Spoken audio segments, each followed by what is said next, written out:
Suppose अगर कोई भी ड्रग है, ठीक है, तो वो लाइफ टाइम तो एक्शन कर नहीं सकती। तो जब काम ख़त्म हो जाएगा उसका, तो या तो बॉडी से बाहर निकल सकती है, ठीक है, उसको अगर निकालना है बॉडी से, तो या तो उसका एक्सक्रीशन हो सकता है या उसको तोड़ सकते हैं मतलब कि मेटाबॉलिज्म, ठीक है।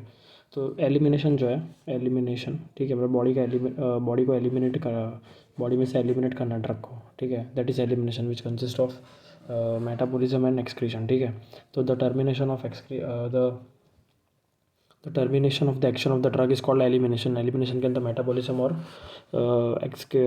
और एलिमिनेशन दोनों आएगा, ठीक है।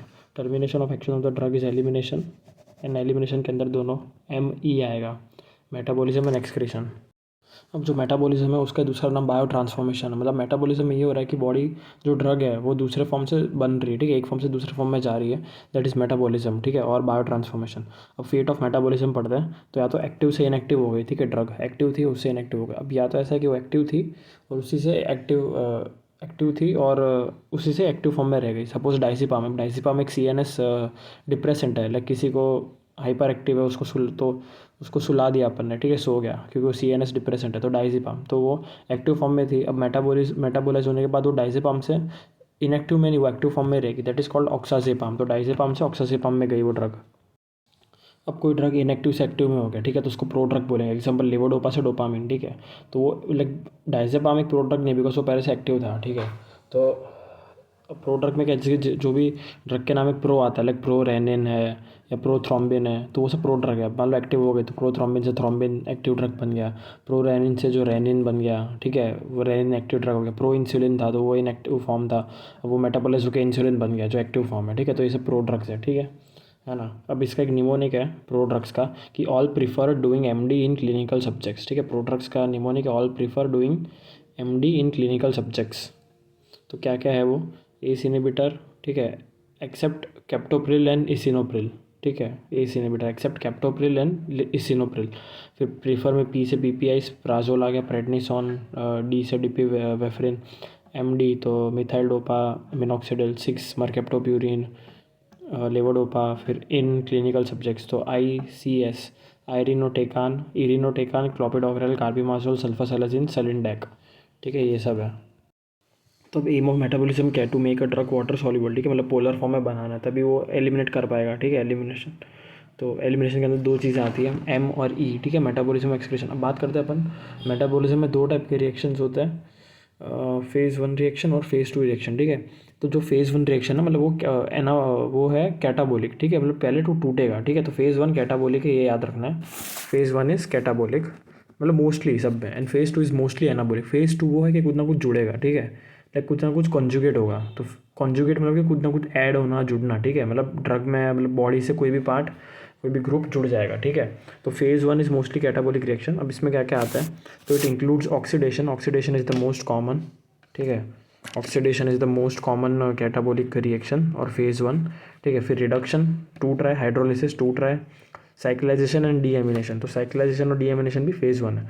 और जो फेज़ 2 रिएक्शन है तो मोस्टली एनाबोलिक है, ठीक है, they are mostly anabolic and includes glucuronidation is the most common, ठीक है। देन ग्लूटाथान कंजुगेशन और एसिटाइलेशन मिथाइलेशन सल्फेट कंजुगेशन, ठीक है, कोई भी कंजुगेशन मतलब कि जुड़ रहा है, ठीक है, बट ग्लूकोरोनाइड नॉट ग्लूटाथियोन, याद रखना है, ग्लूकोरोनाइड, ठीक है। तो जहाँ तक कि ये फेज़ 1 और फेज़ 2 रिएक्शंस की बात की अपन ने, ठीक है, बेसिकली इतना याद रखना है कि अगर जोड़ते हैं तो फेज़ 2 और तोड़ते हैं तो फेज़ 1, ठीक है, तोड़ते हैं तो फेज़ 1, जोड़ते हैं तो फेज़ 2, ठीक है। अब अपन पढ़ते हैं कि पर्पस क्या है फेज़ 1 और फेज़ 2 का, ठीक है। तो पहले फेज़ 2 का पर्पस क्या है, ठीक है। अब जैसे कि ये लिखा है ना, ये जो ग्राफ है कि ये D है, ये ड्रग है और ये फेज़ 2 है, ठीक है। तो ये दिख रहा है जो लाइन है D ये 2 के बीच में, तो ये 2 जो है ये मेटाबोलाइट है, ठीक है। मेटाबोलाइट जो भी चीज़ जुड़ने वाली, ठीक है, जो अपन ने पढ़ा कोई भी कॉन्जुगेट जो होने वाला ग्रुप, लाइक सपोज ग्लूकोरोनाइड है या एसिटाइल ग्रुप होगा तो एसिटाइलेशन, मिथाइल ग्रुप जुड़ गया तो मिथाइलेशन। तो जो 2 जो है मतलब ये मेटाबोलाइट है, ठीक है, मतलब ये फेज़ 2 की बात कर रहे हैं। तो इसमें D और 2 के बीच में लाइन है, मतलब कि ड्रग जुटने वाला है, ठीक है। तो ये वाटर सॉल्युबल हो गया, मतलब अगर कोई भी एम क्या था मेटाबॉलिज्म का, to make the drug water soluble, ठीक है, ताकि वो एक्सक्रीट हो जाए, ठीक है। तो अब जो फेज़ 2 के बाद फेज़ 2 से कोई भी ड्रग गुजरी है तो वो वाटर सॉल्युबल होने वाली है, to make that group to eliminate, ठीक है। तो वो वाटर सॉल्युबल होने वाली है, ठीक है, at the end of the phase 2। तो अब बात करेंगे फेज़ 1 का पर्पस क्या है। तो फेज़ 1 का पर्पस ये कि लाइक ड्रग को जो बाइंड होना था, जो भी दैट कंजुगेट ग्रुप से, ठीक है, मतलब वो जो फेज़ 2 का जो भी ग्रुप था, ग्लूटाथियोन, एसिटाइल मिथाइल सल्फेट, जो भी, तो वो ऐसे ही नहीं जुड़ेगा। वो तब जुड़ेगा जब फेज़ 1 में वो जो ड्रग कैटाबॉलिक था, तो फेज़ 1 में ड्रग टूटेगा और वो है ना, उसका एक एक्सपोज हो जाएगा, उसका जो एक ड्रग का फंक्शनल ग्रुप है, that act as a Fevicol, ठीक है, that functional group acts as a Fevicol that would bind to that metabolite, ठीक है। मेटाबोलाइट को बाइंड करेगा, मतलब कंजुगेट हो गया इन शॉर्ट। तो फेज़ 1 का काम ये है कि वो ड्रग को तोड़ेगा, ठीक है, और उसका जो फंक्शनल ग्रुप था वो एक्सपोज हो जाएगा, ठीक है। फिर फेज़ 2 होगा and then that drug would get water soluble. अब जो अपन एंजाइम्स पढ़ रहे हैं, ठीक है, तो एंजाइम्स क्या है, अब जिसकी फेज़ 1 और फेज़ 2 के सब है तो रिएक्शन नहीं, तो उनको कैटालाइज कौन करेगा, तो ये कैटालाइजिंग एंजाइम्स है, ठीक है, जो तेज़ी से बढ़ाएंगे, ठीक है, प्रोसेस को। तो अपन अभी एंजाइम्स की बात करते हैं कि divided into microsomal and non microsomal. तो ऐसा याद रखना है कि कोई भी ड्रग है, ठीक है, तो जो एंजाइम है वो मेटाबोलाइज करेगा वो ड्रग को, ठीक है। मतलब मान लो कोई ड्रग के 100 मॉलिक्यूल लिए अपन ने, ठीक है, और 50 मॉलिक्यूल उसके मेटाबोलाइज हो गए, तो उसमें एंजाइम्स का हाथ है, ठीक है। लाइक सपोज 100 मॉलिक्यूल ड्रग के हैं, तो उतने पे इफेक्ट हो रहा है, तो अपने को 100 के 100 वो प्लाज्मा एक जो स्टेडी कंसनट्रेशन है, ठीक है, वो मेंटेन करना है, ठीक है। एंजाइम जो है वो 100 से लेके 10 पे लेके आ जाएगा, 50 जो भी है, ठीक है, उसकी कैपेसिटी है, तो उसको मेटाबोलिक मतलब वो मेटाबोलाइज करेगा, ठीक है। इन शॉर्ट ये मेटाबोलाइजिंग ड्रग मेटाबोलाइजिंग एंजाइम्स है, ठीक है। तो it is divided into microsomal and non microsomal, ठीक है। माइक्रोसोमल में क्या है, तो एक तो मोस्टली फेज़ 1 वाली रिएक्शंस आ जाएंगे, फेज़ 1 वाले जो कैटाबॉलिक रिएक्शंस थे, ठीक है, ग्लूकोरोनाइड और एक ग्लूकोरोनाइडेशन, ठीक है, और एक ग्लूकोरोनाइडेशन आ जाएगा, ठीक है। तो फिर इसके अंदर ये है फिर नॉन माइक्रोसोमल। तो नॉन माइक्रोसोमल आ गया। तो नॉन माइक्रोसोमल में क्या क्या है, ठीक है, तो it is present outside the ACR, ठीक है। माइक्रोसोम मतलब कि present in the smooth endoplasmic reticulum. And microsome मतलब ऐसे होता है, शायद राइबोसोम या शायद एंडोप्लाज्मिक रेटिकुलम होता होगा, ठीक है। वापस से स्टार्ट करता हूँ। ड्रग मेटाबोलाइजिंग एंजाइम्स, ठीक है। तो drug metabolising enzymes divided into microsome and non microsomal, ठीक है। It is present in smooth endoplasmic reticulum, जो माइक्रोसोमल है, ठीक है, और कैन बी इंड्यूस्ड और इनहिबिटेड, ठीक है। सबसे इंपॉर्टेंट पॉइंट ये है कि जो माइक्रोसोमल है, फेज़ 1 वाली रिएक्शन और glucuronidation is the most common phase 2 reaction, ठीक है, लेकिन ये माइक्रोसोमल उसमें आएगा, ठीक है। लाइक जो भी ग्लूकोरोनाइडेशन से भी ड्रग जो भी होता है, ठीक है, वो माइक्रोसोमल एंजाइम उसको मेटाबोलाइज करेगा। तो माइक्रोसोमल में क्या है कि कैन बी इंड्यूस्ड और इनहिबिटेड, ठीक है, और नॉन माइक्रोसोमल में नहीं कर सकता, ठीक है। नॉन माइक्रोसोमल में इंड्यूस या इनहिबिट नहीं हो सकता, ठीक है। एग्जांपल लेते हैं, मतलब कोई भी ड्रग है, अपन ने कोई भी ड्रग ली, मैं PCM ले रहा हूँ, ठीक है, और अब मुझे 100 मॉलिक्यूल चाहिए उसके हमेशा, ठीक है। अब वो जो माइक्रोसोमल एंजाइम्स हैं, ठीक है, तो वो क्या करेंगे, मान लो कि उसके 50 एंजाइम है अभी, ठीक है, और मुझे 100 वैल्यू चाहिए, मुझे 100 मॉलिक्यूल चाहिए वो PCM के to work to show its therapeutic effect. अब वो जो ड्रग है, जो एंजाइम्स है, एंजाइम के 50 मॉलिक्यूल है, वो हर एक एंजाइम का एक मॉलिक्यूल को मेटाबोलाइज करेगा PCM के, ठीक है। तो लास्ट में 50 मॉलिक्यूल रह जाएंगे, ठीक है। 50 से इफेक्ट आएगा नहीं, तो हम क्या करेंगे, वापस 50 मॉलिक्यूल दे देंगे PCM के to maintain that steady state. तो ये हो गया, मतलब तो 100 वापस रह गए, 100 मॉलिक्यूल हो गए PCM के। तो ये था। अब ये जो माइक्रोसोमल एंजाइम है, ठीक है, तो वो इंड्यूस या इनिबिट हो सकता है। अब सपोज ऐसे ऐसे ड्रग्स होते हैं, लाइक ड्रग्स होते हैं वो एंजाइम इंड्यूसर्स या एंजाइम्स इनिबिटर होता है, ठीक है। तो ऐसा याद रखना है, जो एंजाइम इंड्यूसर है, मतलब उसने एंजाइम को इंड्यूस कर दिया, तो मेटाबोलिज्म जो है उसको इंड्यूस कर दिया, ठीक है, तो कम रह गया, मतलब जो प्लाज्मा कंसनट्रेशन था वो कम हो जाएगा, ठीक है। तो ज़्यादा अपने को उसका वो बढ़ाना पड़ेगा डोजिंग। और ये उल्टा हो गया नॉन माइक्रोसोमल, सॉरी, ये हो गया उल्टा एंजाइम इनहिबिटर में। एंजाइम इनहिबिट कर दिया तो एंजाइम तो बंद हो गया, ठीक है। तो अब क्या है कि मेटाबॉलिज्म कम हो रहा है, ठीक है। लाइक पहले 50 molecule of PCM were getting metabolised by 50 molecules of enzyme, लेकिन अब रहे कितने, ठीक है। अब मतलब एंजाइम इनहिबिटर था, तो मान लो 20 या 30 मॉलिक्यूल, मान लो 40 को इनहिबिट कर दिया, अब 10 ही एंजाइम रह गए, तो डेफिनेटली कि ड्रग मेटाबॉलिज्म नहीं होगा, तो ड्रग का वो बढ़ जाएगा, प्लाज्मा कंसनट्रेशन बढ़ जाएगा, तो उससे टॉक्सिसिटी हो जाएगी। ठीक है। तो वापस मैं एकदम संक्षेप में समझा देता हूँ कि कोई अगर एंजाइम इनहिबिटर ड्रग है, तो that would inhibit the enzyme, therefore that would inhibit the metabolism, therefore the dose, the concentration of that drug, okay, in the plasma would be increased, leading to toxicity. And the same reversal goes for the enzyme inducer drug. enzyme inducer है कोई like rifampicin, induce करेगा enzyme को, metabolism induce करेगा, ज़्यादा metabolism होगा तो कम drug रहेगा body में, मतलब प्लाज्मा कंसनट्रेशन एकदम कम रहेगा। ठीक है। तो उसकी वजह से इफ़ेक्ट कम आएगा, तो अपने को डोज बढ़ाना पड़ेगा। ये हो गया। ठीक है। अब बात करते हैं अपन एग्जांपल्स के, एंजाइम्स इंड्यूसर्स और एंजाइम इनहिबिटर्स के एग्जांपल्स की। अब जैसे कि मैं वही टेक्स्ट पढ़ लेता हूँ। तो enzyme inhibitor example erythromycin, decrease the metabolism of the drug. ठीक है, ऑफ कोर्स। तो decrease the metabolism of the drug metabolised by microsomal enzymes, example theophylline. ठीक है। तो थायोफाइलिन है, ठीक है, तो उसमें माइक्रोसोमल एंजाइम्स होता है। थायोफाइलिन कोई बंदा ले रहा है और साथ में उसको एरिथ्रोमाइसिन दे दिया, ठीक है, तो उसका इफेक्ट ही नहीं है, सॉरी उसका मेटाबॉलिज्म ही कम हो गया है। ठीक है। तो टॉक्सिसिटी हो जाएगी उसकी, मेटाबॉलिज्म कम होगा तो ज़्यादा रहेगा बॉडी में। ठीक है। तो याद रखना, enzyme inhibitor cause toxicity and enzyme inducers में डोजिंग बढ़ानी पड़ेगी। ठीक है।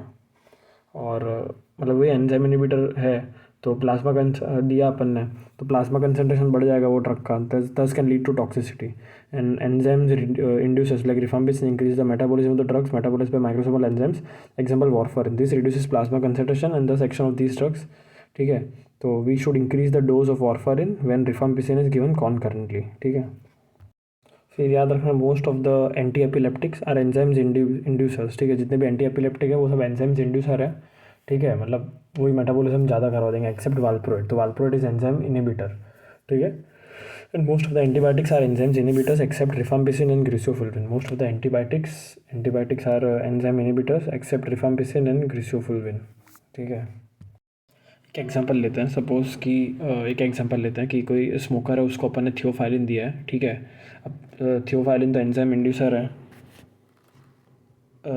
सॉरी याद रखना कि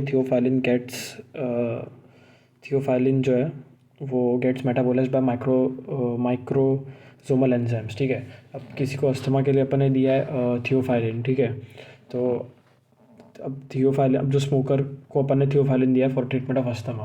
अब जो स्मोकर है, ठीक है, तो स्मोकर इज़ उसमें PAH होता है, that is polycyclic aromatic hydrocarbons. ठीक है। तो पॉलीसाइक्लिक एरोमेटिक हाइड्रोकार्बन्स है, तो जिसके वजह से इंड्यूस हो जाएगा। ठीक है। तो मेटाबॉलिज्म इंड्यूस हो जाएगा। ठीक है। तो इसलिए थियोफाइलिन की ज़्यादा डोज देनी पड़ेगी इसमें अपने को। अब थियोफाइलिन का एग्जांपल का इसलिए बता रहे हैं कि जो थियोफाइलिन का अगर डोज बढ़ गया, अगर, ठीक है, लाइक प्लाज्मा कंसंट्रेशन बढ़ गया है, तो that would cause toxicity to the heart and the brain. ठीक है। Theophylline causes increase dose of theophylline would cause toxicity to heart and brain. ठीक है। देयरफॉर लाइक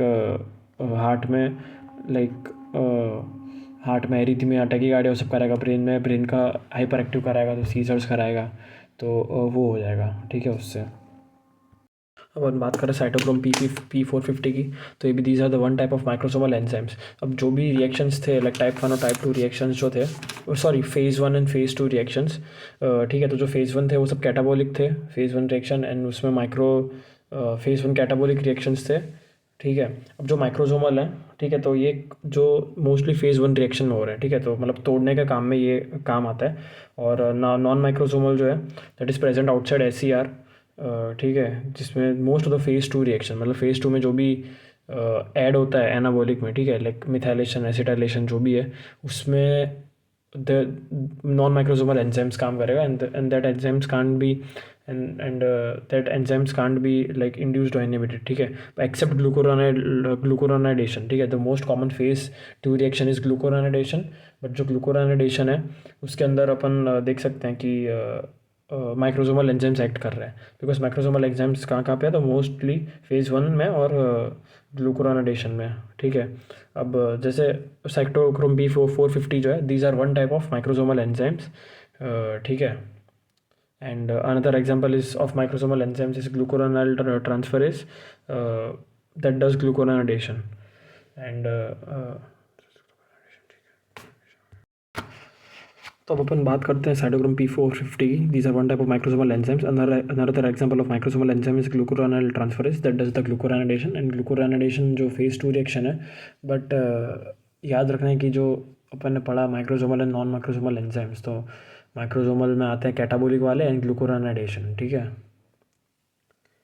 अब अलग अलग 4 टाइप के CYP एंजाइम्स पढ़ने अपने को। इसमें 3 लेटर है। ठीक है, like 3A4, 2C19, 2D9, sorry 2D6, 2C19, 2C9।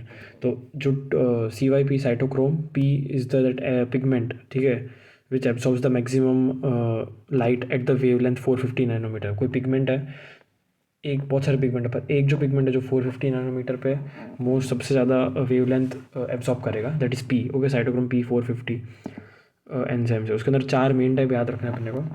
ठीक है, 450 तो वेवलेंथ हो गई नैनोमीटर की, लाइक 450 नैनोमीटर। अब CYP3A4, तो 3 इज़ द फैमिली, A जो अल्फ़ाबेट है that is the sub family, and 4 is the isoform. ठीक है, अब तो 4 मेन याद रखना अपने को।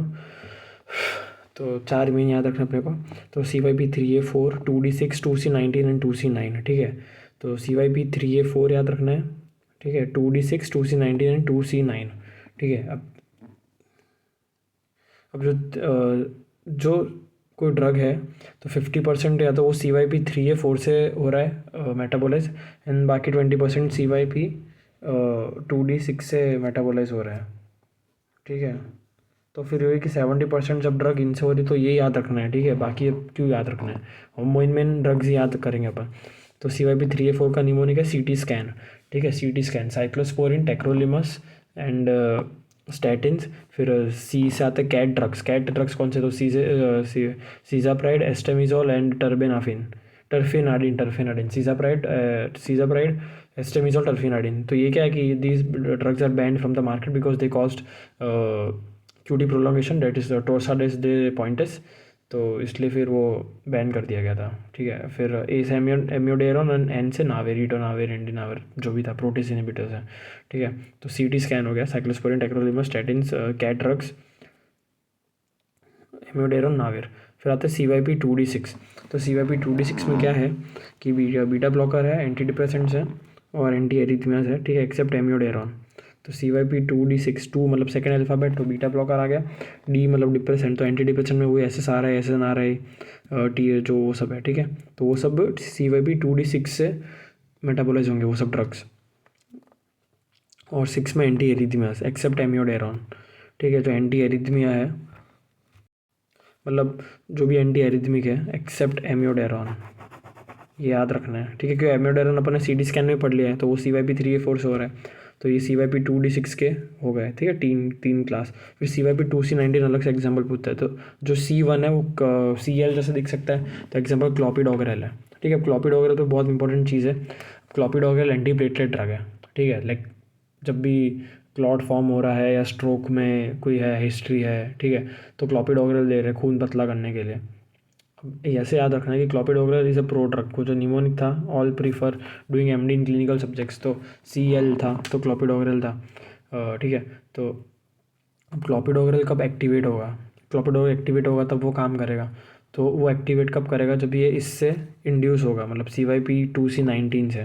ठीक है, तो जब CYP2C19 जो एक्ट करेगा क्लोपिडोग्रेल पे, तो वो कन्वर्ट हो जाएगा, एक्टिव हो जाएगा। ठीक है, अब CYP2C19 as a genetic variation. ठीक है, तो CYP2C19 as a genetic variation कि बहुत लोग में कम एंजाइम्स होते हैं CYP2C19 के, तो they would be called poor metabolisers of the dead drug, and बहुत सारे में बहुत ज़्यादा CYP2C19 होगा, तो they would be good metaboliser. ठीक है, लेकिन इसमें मोस्टली ये याद रखना अपने को, CYP2C19 का वो एग्जांपल याद रखना है कि दे आर पुअर मेटाबोलाइजर, मतलब एग्जांपल्स में। ठीक है, तो कोई है जिसके अंदर, मान लो मेरे अंदर CYP2C19 कम है या ऐसा कुछ है, ठीक है। तो क्लोपिडोग्रेल प्रोडक्ट नहीं बन पाएगा, तो भले अपन दे तो रहे हैं पर वो एक्ट नहीं करेगा, ठीक है। तो इसलिए ऐसा था, जैसे कि इसका क्वेश्चन था PYQ कि एक पेशेंट को स्ट्रोक था, वो started on clopidogrel, he developed another episode of stroke 6 months later, and which of the following is the likely cause, ठीक है। तो वही CYP2C19 मेटाबोलाइज नहीं हो रहा था अच्छे से, ठीक है, मतलब कम थे पेशेंट के अंदर, तो answer is poor metabolism by CYP2C19, ठीक है। और एक और फैक्ट याद रखना कि जो PPI है, proton pump inhibitor, they inhibit the CYP2C19। अब now they inhibit the CYP2C19, they inhibit CYP2C19, ठीक है। तो therefore PPIs are avoided with clopidogrel, ठीक है। और रिलेटिवली पेंटोप्राजोल और राबिप्राजोल दे सकते हैं, मतलब क्लोपिडोग्रेल है तो वो एक्टिव हो रहा है by CYP2C19, and now PPI inhibit CYP2C19, ठीक है। तो PPIs are avoided with clopidogrel, PPIs are avoided with clopidogrel. और एक और फैक्ट याद रखना कि CYP2C9, तो इसमें वार्फारिन और फेनिटोइन आएगा, ठीक है। 19 इज फॉर क्लोपिडोग्रेल, 2C9, ठीक है, तो इस फॉर वार्फारिन एंड फेनिटोइन। अब एक्सक्रीशन की बात करते हैं, ठीक है। तो एक्सक्रीशन में क्या क्या है, तो most of the drugs are excreted through kidney, some of the drugs are excreted through sweat, example lithium can also be excreted through like saliva, पर मोस्टली स्वेट, ठीक है। अब जैसे कि अब ये स्ट्रक्चर की बात करें, ये नेफ्रॉन है, तो पहले तो ये ग्लोमेरुलस आ गया, ठीक है, फिर ये PCT आ गया, फिर ये लूप ऑफ हेनले आ गया, फिर ये DCT आ गया, और ये आ गया कलेक्टिंग डक्ट, ठीक है। अब कलेक्टिंग डक्ट के बाद में जो नीचे निकलेगा वो पूरा अपना यूरिन है, ठीक है, वो मतलब यूरिन है जो लाइक 2 लीटर होता है दिन में, ठीक है। और जो ग्लोमेरुलर फिल्ट्रेशन है, ठीक है, ग्लोमेरुलस उसमें जो फिल्ट्रेट बन रहा है, तो वो 125 ml पर मिनट है, तो मतलब उसके थ्रू, ग्लोमेरुलर फिल्ट्रेशन के थ्रू जो पूरे दिन में ऑलमोस्ट 200 लीटर पास हो रहा है, ठीक है, लाइक ऑलमोस्ट 150 से 200 लीटर, ठीक है। अब वो कैसे वापस आता है वो सब याद रखना अपने को, और कैसे निकल जाता है ड्रग, ठीक है, तो वो सब पूरा स्टेप्स है। तो मेन अपने को पहले 4 स्टेप्स याद रखने के हैं, ठीक है। तो वो है ग्लोमेरुलर फिल्ट्रेशन, फिर ट्यूबुलर रीअब्जॉर्प्शन, फिर ट्यूबुलर सिक्रीशन, ठीक है, मतलब ये 3 स्टेप्स याद रखने हैं मेन तो, ठीक है, ग्लोमेरुलर फिल्ट्रेशन, फिर tubular reabsorption and tubular secretion, ठीक है। तो मोस्टली ये याद रखना है कि ग्लोमेरुलर फिल्ट्रेशन जो है, ठीक है, तो उसमें lipid soluble as well as water soluble drugs can be filtered, मतलब कोई भी लिपिड सॉल्युबल है या वाटर सॉल्युबल है, तो वो जो ग्लोमेरुलर फिल्ट्रेशन है वो मतलब बिल्कुल रेसिस्ट नहीं है, मतलब कोई भी ड्रग जा सकता है उसके पास हो सकता है, बिकॉज याद कर सकता है कि जो अगर लिपिड सॉल्युबल ड्रग है तो वो तो easily can cross the membrane. अब वाटर सॉल्युबल ड्रग भी क्यों पास हो रहा है, तो it is due to the pores on the glomerular filtrate, ठीक है, लाइक ग्लोमेरुलस पे बहुत सारे छोटे छोटे पोर्स हैं, ठीक है, तो ये हो गया, ठीक है, इसलिए लाइक सब कुछ पास हो गया, and the filtration is inversely proportional to PPB। बस ये रैंडम फैक्ट याद रखना है कि लाइक सपोज अब जितना ज़्यादा प्लाज्मा प्रोटीन बाइंडिंग है तो डेफिनेटली उसका साइज़ बढ़ जाएगा, तो इसलिए वो ड्रग क्रॉस नहीं कर पाएगा, तो filtration is inversely proportional to PPB, ठीक है। अब तो वही है। अब बात करते हैं अपन ट्यूबुलर रीअब्जॉर्प्शन की, तो 99% of the GFR is reabsorbed, मतलब वापस वो रीअब्जॉर्ब हो जाता है, this due to the fact कि अब जैसे कि जो वाटर सॉल्युबल ड्रग्स है वो तो एक्सक्रीट हो गया, लेकिन अब जो लिपिड सॉल्युबल ड्रग है तो वो रीअब्जॉर्ब हो जाएगा, क्योंकि लिपिड सॉल्युबल वापस मेम्ब्रेन क्रॉस कर सकता है, ठीक है, तो वो वापस मेम्ब्रेन क्रॉस करके पहले आ जाएगा, तो that is lipid soluble drugs would be reabsorbed, ठीक है। लेकिन जो ड्रग मेटाबोलिस हो गई, बिकॉज अपन ने पढ़ा है कि वो उसकी एक्सक्रीशन जो हो रहा है ड्रग का, उसके पहले मेटाबोलिस भी तो हो रहा है, like main aim of the metabolism was to create the drug water soluble, तो ये हो गया। एंड फिर ये याद रखना है कि जो वाटर सॉल्युबल ड्रग है वो एक्सक्रीट हो जाएगा, मतलब वो कलेक्टिंग डक्ट में पार्ट बन जाएगा of that 2 litre of urine, ठीक है। और जो 198 लीटर था उसमें यही सब, ये जो ड्रग्स थे लिपिड सॉल्युबल, ये रीअब्जॉर्ब हो जाएंगे, ठीक है। तो मतलब वही बेसिक फैक्ट याद रखना है यार कि ड्रग को बॉडी से निकालना है तो उसको वाटर सॉल्युबल बनाना ही पड़ेगा, उसको मेटाबॉलिज्म का जो एम है वो पूरा करना ही पड़ेगा, ठीक है। तो वही है कि लाइक मेटाबॉलिज्म में to make the drug water soluble so that filter तो हो जाएगा मतलब ग्लोमेरुलस से, लेकिन वो वापस रीअब्जॉर्ब हो जाएगा, ठीक है। मतलब मेन एम ये है कि फिल्टर हो जाए, वो ग्लोमेरुलस पास हो जाए, लेकिन वापस रीअब्जॉर्ब ना हो, ठीक है, मतलब कि उसको लिपिड सॉल्युबल नहीं होने देना, which would like finally becomes water soluble, and that drug becomes water soluble, and that would be like leading to the excretion of that drug, ठीक है। एंड एक चीज़ बस याद रखनी कि एस्पिरिन में कोई एंटीडोट नहीं है, एस्पिरिन सैलिसिलिक एसिड, ठीक है, aspirin is salicylic acid, it is no antidote. And elimination के 2 स्टेप्स याद रखना है। Elimination is ME, elimination is like also like metabolism to make the drug water soluble and also excretion, ठीक है, ये याद रखना है इसमें। अब अपन दूसरे स्टेप की बात करते हैं, ट्यूबुलर रीअब्जॉर्प्शन की, ठीक है। तो ये तो हो गया। अब इसमें मेन क्या है कि कोई ड्रग है, लाइक सपोज एसिडिक ड्रग है, ठीक है, तो अब एसिडिक ड्रग का पॉइजनिंग हो गया है सपोज, और इसमें याद रखना वीक ही याद रखना, स्ट्रॉन्ग नहीं आता कहीं भी, ठीक है, क्योंकि स्ट्रॉन्ग हमेशा आयोनाइज्ड फॉर्म में ही रहते हैं, तो कोई पॉइंट नहीं है। तो पर कोई वीकली एसिडिक है, वीकली बेसिक ड्रग है, तो उनका ट्रीटमेंट क्या है, तो उसका उल्टा कर दो, मतलब उसको पोलर बना दो, ठीक है, ताकि वो वाटर सॉल्युबल हो जाएगा। पोलर हो गया तो ठीक है। पोलर कैसे होगा कि भाई जैसे वो अपन ने एग्जाम्पल पढ़ा था फर्स्ट सेकंड वीडियो में कि लाइक H2O को H+O- में किया और HX को H+ और X- में किया, तो एक दूसरे से बाइंड हो जाएंगे, मतलब कि वाटर सॉल्युबल हो जाएगा ड्रग, तो निकल जाएगा इजीली। अब सपोज एसिडिक ड्रग है तो उसको बेसिक बनाना पड़ेगा, ठीक है, तो मतलब बेस डालना पड़ेगा अपने को अंदर, तो उसको अल्कलाइजेशन करना पड़ेगा। जो वीकली एसिडिक ड्रग है उसका treatment is alkalinisation of the urine, and जो वीकली बेसिक ड्रग है तो उसको एसिडिफिकेशन करना पड़ेगा।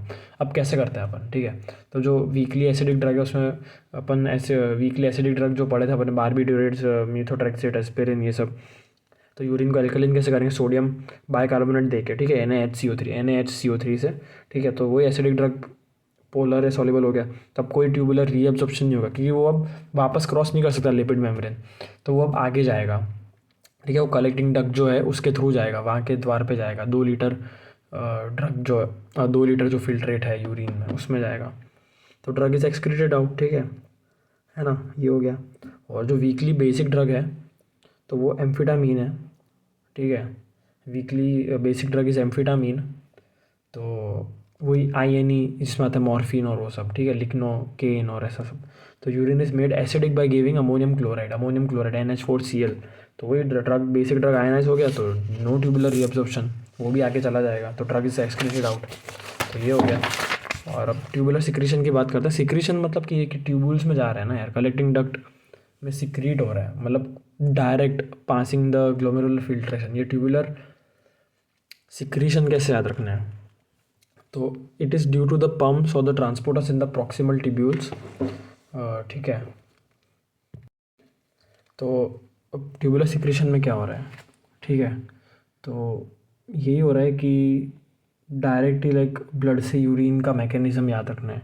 व्हाट इज़ ट्यूबुलर सिक्रीशन, जो ब्लड थी, ब्लड वेसल, तो वहाँ से सीधा वो यूरिन में जा रहा है, नो ये ग्लोमेरुलर फिल्ट्रेशन कर रहा है, ठीक है, मतलब drug is secreted from blood into urine through transporters, ठीक है। ट्रांसपोर्टर ऐसे एक पंप टाइप है जो डायरेक्ट ही जो ड्रग के मॉलिक्यूल जो भी है, ठीक है, तो वो ग्लोमेरुलर नहीं जा रहे, सीधा ब्लड वेसल से जो थी वो मतलब afferent efferent renal blood vessel whatever, तो वो ब्लड में से सीधा वो ट्यूब्यूल्स में फेंक रहे हैं, ठीक है। तो ये याद रखने का अपने को कि like drug is secreted from blood into urine through these transporters like organic anion transporter और ऑर्गेनिक कैटायन ट्रांसपोर्टर, ठीक है। तो अब जो ये ऑर्गेनिक एनायन और ऑर्गेनिक कैटायन ट्रांसपोर्टर है, ठीक है, ये डायरेक्ट फेंक रहे हैं ब्लड से यूरिन में, ठीक है। और ये प्रॉक्सिमल ट्यूब्यूल्स में PCT में है, ठीक है, ड्यू टू द पम्प्स और ट्यूबुलर सिक्रेशन, मतलब कि ब्लड से यूरिन का mechanism and due to pumps और transporters in the proximal tubules, ठीक है, like by the use of the trunk pumps and transporter सीधा ड्रग को सीधा यूरिन में फेंक दिया। और जो ट्रांसपोर्टर है सेचुरेबल मतलब कि गेट की तरह है, ठीक है, एक पास हो गया फिर दूसरा बंद हो जाएगा जब तक मतलब 2 ड्रग क्रॉस कर रहे हैं, ठीक है, थ्रू दीज पम्प्स।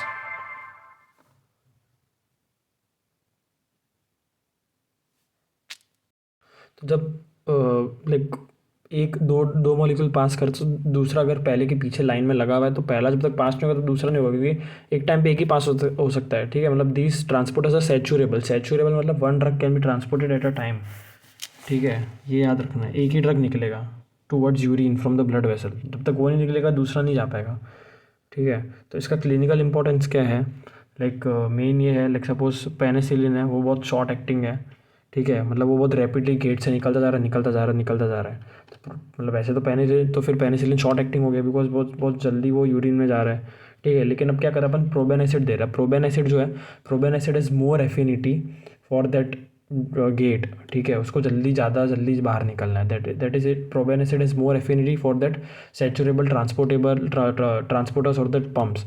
तो what it would do, it would make that pump, it would make that pump saturated. Okay, so like that drug, which drug, the penicillin would only cross after proben acid crosses. तो thus proben acid makes penicillin long acting, ठीक है, and it prevents the secretion of penicillin. like proben acid prevents penicillin secretion, ठीक है, because of course प्रोबेन acid पहले जाएगा तब penicillin जाएगा, तो पेनिसिलिन को लॉन्ग एक्टिंग बना दिया। प्रोबेन एसिड इज़ हायर एफिनिटी, तो ये याद रखना है। और एक बस एक्स्ट्रा एज मटेरियल है कि अगर clearance is greater than glomerular filtration, ठीक है, CL ग्रेटर देन GF, कि क्लियरेंस ज़्यादा हो रहा है, तो ऑफकोर्स इसका मतलब क्या हो रहा है कि बॉडी में से ब्लड सॉरी वो कलेक्टिंग डक्ट में ज़्यादा भर रहा है, ठीक है, यूरिन में ज़्यादा ड्रग जा रहा है, तो वो कब जाएगा, जब ट्यूबुलर सिक्रीशन ज़्यादा होगा, ठीक है। तो ये, और जब ग्लोमेरुलर फिल्ट्रेशन ज़्यादा है ग्रेटर देन क्लियरेंस, मतलब ज़्यादा फिल्टर हो रहा है, मतलब दैट फिल्टर ज़्यादा हो रहा है, मतलब कि 198 पूरा आ रहा है, ठीक है, 2 ही बन रहा है, ठीक है। तो सिंपल सी बात है कि ट्यूबुलर रीअब्जॉर्प्शन हो रहा है वही। तो if clearance greater than GF तो tubular secretion must be present, if GF greater than CL then tubular reabsorption must be present, ठीक है। GFR is 125 ml per limit, ml per minute, 200 litre है, पर यूरिन तो 2 litre ही है, because 198 tubular reabsorption हो गया, और जो 2 लीटर बना क्योंकि उसमें ट्यूबुलर सिक्रीशन का हाथ था, ठीक है। तो ये याद रखना है कि ट्यूबुलर रीअब्जॉर्प्शन है तो लिपिड सॉल्युबल ड्रग्स रीअब्जॉर्ब्ड हो गए, ठीक है, क्रॉस कर दिया मेम्ब्रेन, और वाटर सॉल्युबल ड्रग एक्सक्रीट हो गए, because like now there is no pore in the tubules में तो कोई पोर ही नहीं ना, तो वापस कैसे जा पाएगा। तो वाटर सॉल्युबल वापस अब कलेक्टिंग डक्ट और DCT के तरफ बढ़ेगा वो, ठीक है, ऐसे याद रखना है।